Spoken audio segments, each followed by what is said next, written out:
வாய் விட்டு சிரிச்சா நோய் விட்டு போகும். நம்ம எல்லாருக்கும் தெரியும். அப்போ ஒரு சிரிப்பு ஒரு மருந்தா? 2000 வருஷத்துக்கு முன்னாடி எழுதப்பட்ட ரகசியம் இது. புத்தகம் இல்லை, நம்ம அனைவருக்கும் கிடைச்ச பொக்கிசம். தொல்காப்பியத்தின்படி சிரிப்பு என்பது ஒரு உணர்ச்சி இல்லை, அது ஒரு உடலின் இயக்கம், நரம்புகளின் அமைதி என்று சொன்னால் நமக்கு ஆச்சரியம் எப்படி? நகையும் அழுகையும் வெகுளியும் மருளும் வேண்டாம் என்று சொன்னவர் யாரும் இல்லை. யாழினின்ற ஒரு பொண்ணு டெய்லியும் ஐடி ஜாப் பார்க்குறாங்க. பெரிய ப்ரெஷர் இருக்குது தனக்குள்ள, மென்டல் டார்ச்சரில் டாக்டர்கிட்ட போகிறாங்க. நைட்டெல்லாம் சரியாக தூங்குறதில்ல டாக்டர், எனக்கு ஒர்க் ப்ரெஷர் ஓவராக இருக்குது, நான் எப்படி கண்ட்ரோல் பண்ணுறதுனே தெரியலை, என்னோடய உடல் நலன் ரொம்ப மோசமாகிட்டு போயிட்டுருக்க மாதிரியே தெரியுது. இங்கே பாருங்களேன், என் ஃபேஸ் எவ்வளோ டல்லாக இருக்குது, அதான் நான் ஆரோக்கியமாக தான் சாப்பிட்றேன் அப்படின்னு சொல்கிறாங்க. மருத்துவர் என்ன சொன்னார் தெரியுமா? சாப்பாடெல்லாம் அப்புறம், முதல்ல நம்ம உடல் ஆரோக்கியம் என்பது உள்ளத்தை சார்ந்ததாகவும் கூட இருக்கும்மா. உங்களுக்கு இப்போதைக்கு மெடிடேஷன் தேவை. அதை தாண்டி இன்னொரு சஸ்பென்ஸும் இருக்குது. உங்கள் தாத்தா எனக்கு நல்லா தெரியும். நீ வீட்டில் போய் தாத்தா கிட்ட உன்னோட சூழ்நிலையை சொல்லு. நிச்சயமாக அவரு நல்ல மருந்து வச்சுருக்கார். நான் சஜஸ்ட் பண்ணுறது என்ன அப்படின்னா, நீ மெடிடேஷன் பண்ணலாம் அப்படின்னு சொல்கிறாரு. இந்த பொண்ணும் வீட்டுக்கு போகிறாங்க. ஆனால் தாத்தா பேத்தியோட நிலைமையெல்லாம் கேட்டுட்டு ஒரு ஓலைச்சுவடியை கையில் எடுத்து தராரு. அந்த ஓலைச்சுவடி என்ன நூல் தெரியுமா? சங்க இலக்கியங்கள் அடங்கிய ஒரு நூல் தொகுப்பு. இந்த யாழினி பாப்பா ஒவ்வொரு இலக்கியங்களாக படிக்க ஆரம்பிக்கிறாங்க. அதில் குறுந்தொகை அப்படிங்கிற ஒரு இலக்கியத்தை பார்க்குறாங்க. என்னது, பேர்லையே குறுந்தொகை அப்படின்னு இருக்குது. குருனா என்ன அப்படின்னு சின்ன சின்ன தேடலாம் நிறைவு செஞ்சுக்கிட்டு அப்படியே நகருது. அதுக்கப்புறம் இவங்க தேடினா சின்ன ஒரு ரிலாக்ஸேஷன் கிடைக்குதாங்க. தலைவனும் தோழியும் பிரிஞ்சிருக்காங்க. அப்போ தலைவி ரொம்ப மனவேதனைப்படுறாங்க. அந்த மனவேதனையை போக்க தலைவியோட தோழி, அதாவது எல்லாருக்கும் புரியிற மாதிரி சொல்லணுன்னா ஃப்ரெண்டு, தலைவியை சிரிக்க வைக்கிறதுக்காக நகைச்சுவை பண்ணுறாங்க. அப்போது அந்த காமெடியால் தலைவியோட மனபாரம் குறைஞ்சி போகுது. லைட்டாக கொஞ்சம் ஹாப்பி ஆகிடுறாங்க. தலைவி, நான் சொல்கிறத கேளுங்களேன், தலைவருக்கு இன்றைக்கி எதுவும் கொஞ்சம் நேரம் இல்லையா, நிச்சயமாக நாளைக்கு வந்துடுவார். அதுக்காக இவ்வளோ சோர்வா? உணவு உண்ணாமல் தண்ணி குடிக்காமல் நீங்கள் இப்படி இருக்கிறதெல்லாம் சரியே இல்லை. சொல்கிறத தயவு செஞ்சு புரிஞ்சுக்கோங்க. தலைவர் நாளைக்கு உங்கள் அருகில் வந்து உங்களுக்கு பிடிச்சமான ஒன்றை தரப்போகிறாராம் அப்படின்னு சொல்லி விட்டுருக்காருங்க. சந்தோஷமாக இருங்க, நீங்கள் சோகமாக இருந்தால் அந்த தரப்போகிற ஒன்றே மிஸ் ஆகிடும் அப்படின்னு சொல்கிறாங்க. இப்போ தான் அந்த பொண்ணுக்கு புரியுது, கொஞ்சம் ஹாப்பியாக சந்தோஷமாக சிரிச்சுக்கிட்டே இருந்தால் நம்ம உடம்பு கொஞ்சம் ரிலீஃப் ஆகிடும்னு. குறுந்தொகை மட்டும் இல்லை, இன்னும் நிறைய இலக்கியங்கள் இந்த சிரிப்பை பற்றி உயர்வாக எடுத்து சொல்லியிருக்கு. வாங்க அப்படியே இன்னொன்னையும் பார்த்துடுவோம். உங்களை பார்த்து ஒரு கேள்வி கேட்குறேன். நீங்கள் கடைசியாக எப்போ சிரிச்சிங்க ஞாபகம் இருக்கா அப்படின்னு ஒரு கேள்வி வச்சா உங்களோட பதில் என்ன? கமெண்ட் பண்ணிடுங்க. டெய்லியும் மெசேஜில் நகைச்சுவை இமோஜி மட்டும் அனுப்பிச்சிக்கிட்டே இருக்கோம், ஆனால் மனதளவில் சிரிக்கிறோமா? சிலரெல்லாம் சிரிப்பாங்க கண்ணில் தண்ணி வர்ற அளவுக்கு. அந்த மாதிரி உங்களுக்கு சிரிச்ச அனுபவம் இருக்கா? ஒரு சிரிப்பு ஒரு உடலின் அசைவு மாதிரி, ஆனால் அந்த சிரிப்பே நமக்கு மருந்தாக உதவுது. இப்போ உங்கள் முகத்தில் சிரிப்பு வந்துடுச்சா? யார் எனக்கு இப்போ தான் நினப்பு வருது, நம்ம அந்த டாக்டர்கிட்ட கேட்டிருக்கலாம், நீங்கள் சொன்னது மருந்தா இல்லை நம்ம பல பேர் மறந்ததா அப்படின்னு. சிரிக்க மறந்துட்டோம்ல, இப்போ தான் கிளிக் ஆகுது. டிஎம்லாய்க்கு மறுபடியும் ஒரு நாள் தாத்தா வீட்டுக்கு போகிறாங்க யாழினி. நல்ல மழை, மின்சாரம் போயிடுச்சு, நல்லா கும்மு இருக்கு.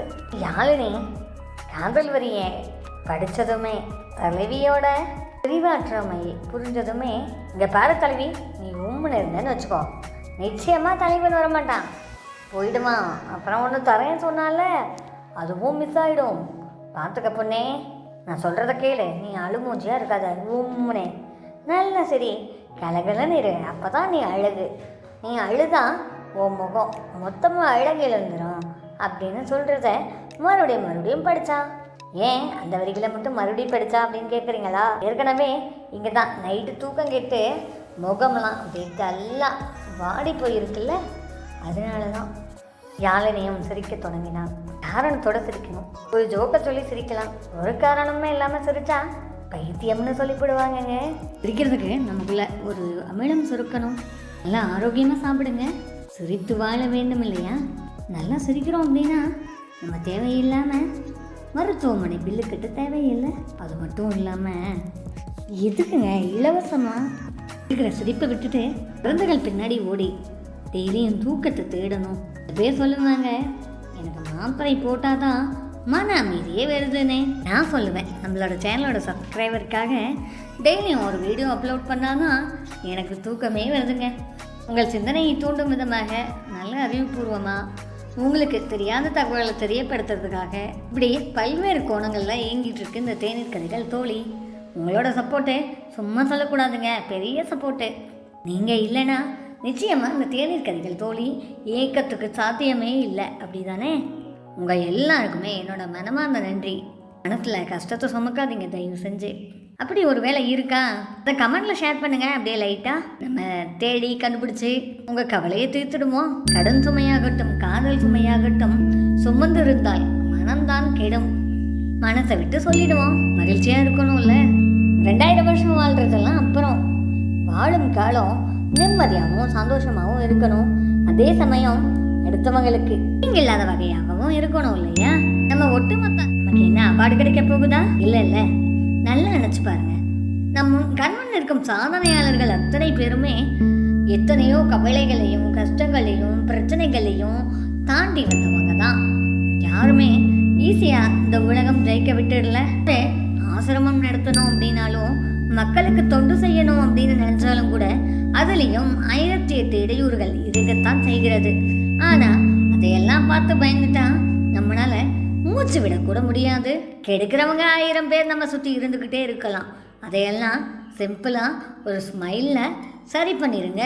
அதே நினச்சி மனசை போட்டு வருத்தி உங்கள் நேரங்களை தொலைத்து விடாதீங்க. நேரம் என்பது ரொம்ப முக்கியம்.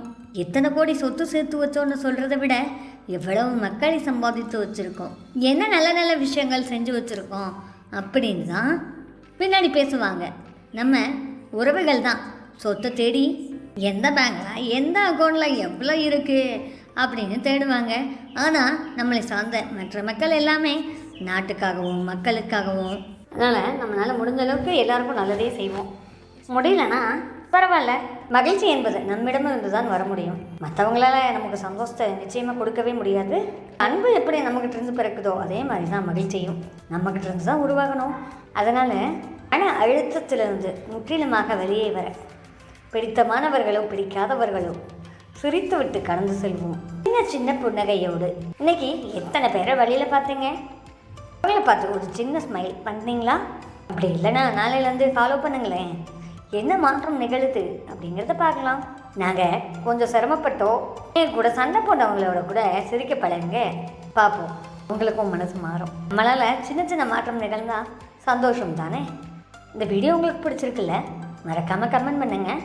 சிரிப்பு உங்கள் வாழ்க்கையில் எவ்வளோ பெரிய மாற்றத்தை ஏற்படுத்துச்சுன்னு கூட சொல்லுங்கள். இப்போ தான் சேனலை முறையாக நீங்கள் பார்க்குறீங்க அப்படின்னா மறக்காமல் சேனலை சப்ஸ்கிரைப் பண்ணிக்கோங்க. வீடியோவுக்கு ஒரு லைக் கொடுங்க. நீங்கள் கொடுக்குற ஒவ்வொரு லைக்கும் கமெண்ட்டும் இந்த வீடியோவை பல பேருக்கு கொண்டு போய் சேர்க்கும். இதுவும் ஒரு சர்வீஸ் மாதிரி தான். எங்கள் சேனலுக்கு நம்ம சேனலுக்கு சப்போர்ட் பண்ணுங்கள். சீக்கிரமாக நம்ம கோலை அச்சீவ் பண்ணிடலாம். தேநீர் கதைகள் என்பது தேநீர் கதைகள் தோழியோட சேனல் மட்டும் இல்லை, இதில் இருக்க சப்ஸ்கிரைபரோட சேனல். உங்கள் தேநீர் கதைகள் தோழி ஜெயிச்சா உங்களுக்கு பெருமை சந்தோஷம் எல்லாமே தானே. உங்கள் தோழிக்காக ஒரு சப்போர்ட் மறக்காமல் கொடுத்துருங்க. மேலும் ஒரு சிறந்த வீடியோவில் உங்களை மீண்டும் சந்திக்கும் வரை உங்களிடமிருந்து விடைபெறுவது உங்கள் அன்பு தோழி, தேநீர் கதைகள் தோழி, தமிழ் சோஷியல் ஹப். இலக்கியங்களின் கரம் பிடித்து இன்றைக்கும் சாதிக்க முடியும் என்ற எண்ணத்தோடு என்னுடனே உடன் பயணிக்கும் எனது அனைத்து சப்ஸ்கிரைபருக்குமே மீண்டும் ஒரு முறை நன்றியை தெரிவிச்சுக்கிறேன். தேங்க்யூங்க. சகோதரிகள், சகோதரர், சகோதரிகள், உங்களோட துணை இல்லைன்னா இங்கே எதுவுமே சாத்தியம் இல்லை. ரொம்ப ரொம்ப நன்றிங்க.